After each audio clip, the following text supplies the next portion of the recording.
sabay tayo umuwi. Palagi akong late umuwi dahil sa dami ng schoolwork. Madalas akong magpuyat sa library o sa bahay ng kaklase. Sanay na ako. Hindi na ako takot maglakad mag-isa kahit hating gabi na. Pero nitong mga nakaraang araw, may nararamdaman akong kakaiba. Parang may sumusunod sa akin.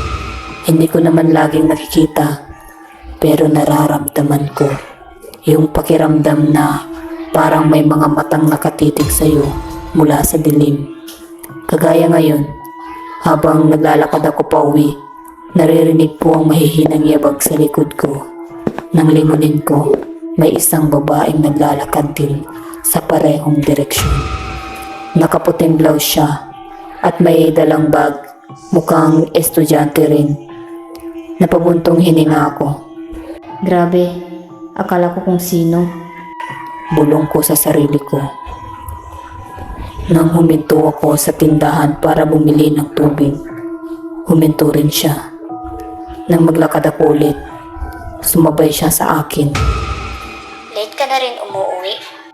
Bigla niyang tanong. Napalingon ako sa kanya.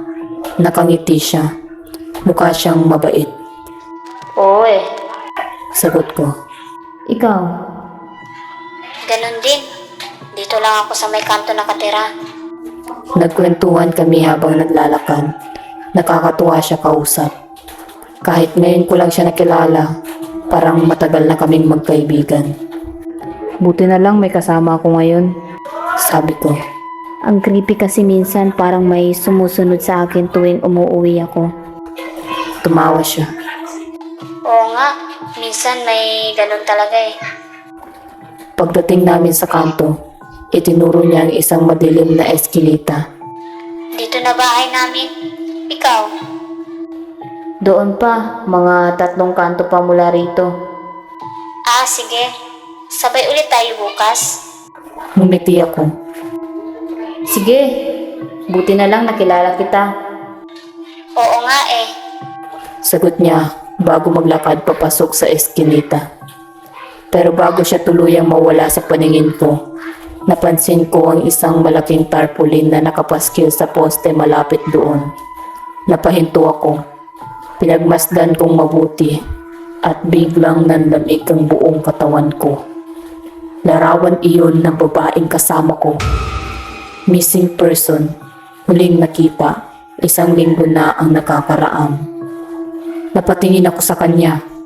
Nakatayo siya sa dulo ng eskinita. Hindi na siya nakangiti. Sige, sabay ulit tayo bukas. Dahan-dahan siyang lumakad papasok sa kadiliman. Kinabukasan, hindi na ako dumaan sa parehong ruta. At mula noon, tuwing uuwi ako ng gabi, hindi na ako lumilingon sa likod ko dahil baka may kasama pa rin akong umuwi.